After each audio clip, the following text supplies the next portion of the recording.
Do you think it was right for Henry Bolton to end his romantic relationship with his 25-year-old girlfriend? Oh, I think it was a good move. It's obviously not been ideal. Obviously, he's having a bit of a crisis. We all have crises in our personal lives. And UKIP are the last party to go about criticising people on moral grounds. That's not what we do. Obviously, he has many talents, and he's obviously gone a bit astray here. But you know, what he needs to do is talk to his members of the European Parliament and his councillors, rather than too much to the hard help in the administration of the party. I think he needs to talk to us a little bit more, and I'm sure that's what he's going to do, and hopefully things are going to improve. At the moment, Henry Bolton says he's not going to resign, but the UKIP executive is going to meet on Sunday to, decide on his future. What do you think should happen? Well, I think the people on the UKIP NEC will sit down and wisely discuss this matter.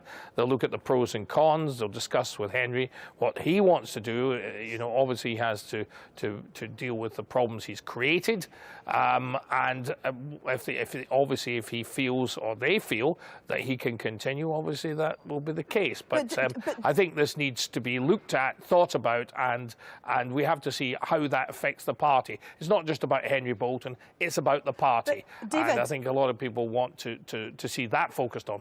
Do you think he should stay on as leader, or do you think he should resign?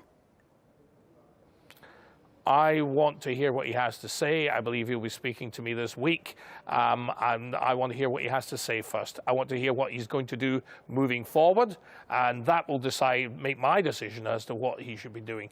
Obviously, at the moment, it's not looking good, but he may have some wise things to say, and we'll have to look at that. I don't think we should be jumping to conclusions. Although, now that he's got rid of this lady from his life for the moment, then that's a good thing to start off with. Okay, if he does go, could the party stand another leadership contest? After all, you've had 4 leaders in just over 15 months.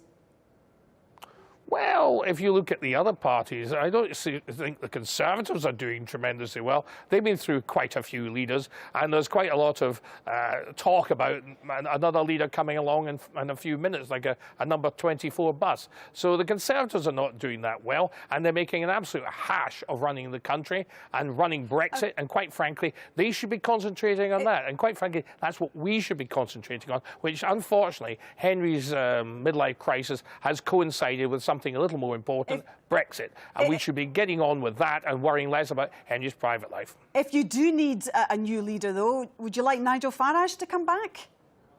Nigel Farage is fabulous and very useful, and I'm sure he'd like Napoleon's hat on the battlefield, he'd count for a good couple of regiments. So that's a yes, yes, he would be good in many ways, but it's up to... I've always thought Nigel was the best man to lead the party. I don't think that's any secret. I'm a great backer of Nigel. I always have been. I think he's something extraordinary in this country, and I think he's been something extraordinary for this party. Now, he, like anybody else, makes mistakes. None of us are perfect. I'm not perfect. I don't claim to be. And that's the one good thing about UKIP. We are normal people. We are not these politicians that never make mistakes. We make mistakes. We admit it. We get on with things. And I think we're less... how shall we put it, censorious of other people than other parties. I think we are more kind and thinking, and we don't expect people to be perfect, although I think Henry has got to move his game up quite a lot. But as you say, Nigel Farage is a great man to lead the party, but I don't know if he wants to.